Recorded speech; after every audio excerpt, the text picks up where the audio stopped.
this is our home. This is our community. We took an oath to protect and serve. And these guys come in and make a mockery of that. The shooting of Iron Brown heightened the fear of those living in this once quiet community.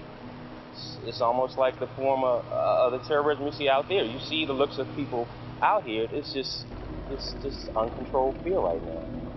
Once that child had been shot in our neighboring county of Prince George's, it was like things had escalated, and as bad as they were, and we didn't think they could get much worse, they did get worse. We truthfully are a bit nervous about just standing still. Like now, I'm standing here with you, and you know, I'm kind of looking around because I'm thinking, really, should I stand here? I mean, I've got a car behind me and a building over behind you, and so there is some protection, if you will, but again, you don't know. They've moved homecoming. It's canceled until like further notice. They're going to try to do it in November, but I mean, that's kind of a bummer. And like my parents are really freaking out. They like won't let me go anywhere. Nobody was safe, and I think people had a pretty good grasp of that. Well, we never know. We just have to pray and hope that persons who are doing this will be apprehended immediately. I'm scared for my wife to go out alone. I'm scared for our girls to go out. Well, children are being in the line right now, and that's just not good. I mean, you're supposed to feel safe when you're right in front of the school. If somebody gets shot, you gotta get rushed to the hospital. It's scary. It's just unbelievable.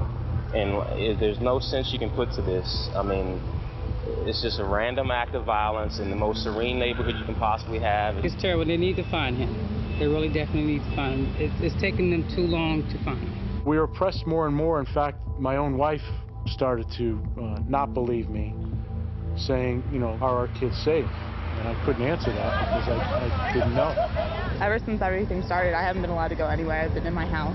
They just canceled the game. Wait a second. This is a grown-up softball league. Mm-hmm. You're adults. Mm-hmm. They've canceled that too? Yeah. Why? For the safety of us. We drove up 2 hours from here, and I'm hoping I don't have to refill my tank. We talked about wherever you are, whatever you're doing when you're coming to school, coming off the bus, look around. Look around. And I've been doing that at service stations and all kinds of things, everywhere I go. Parents felt like their children weren't safe, and they weren't. No one knew who would be shot next. No, they generally take the bus right in front of the door, but since the sniper is around, we don't know what's going on. I have to take them to school myself. Well, we have to go on. We can't keep our kids away from their education just because of this. Because we all need fresh air and the shades are down. And I'd go to my friend's house, but really I'm not allowed outside anymore. But when you look around at this town, it's beautiful and peaceful, and you see the horses, and you think, really, what's everybody thinking about? We're walking down the street and we hear them, you know, people sitting at restaurants talking about the same thing. Yeah. Bulletproof vests, and I mean, extreme.